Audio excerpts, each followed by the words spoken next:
হবে।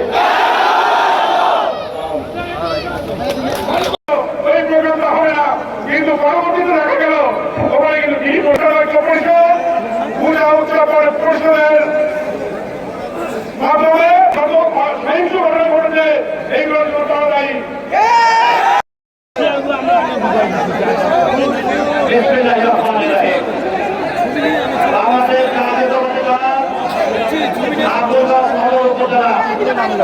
আমাদের উপজেলায় কিন্তু আজকে বিশাল ঐক্য সমৃদ্ধি সমাবেশের সম্মানিত প্রধান অতিথি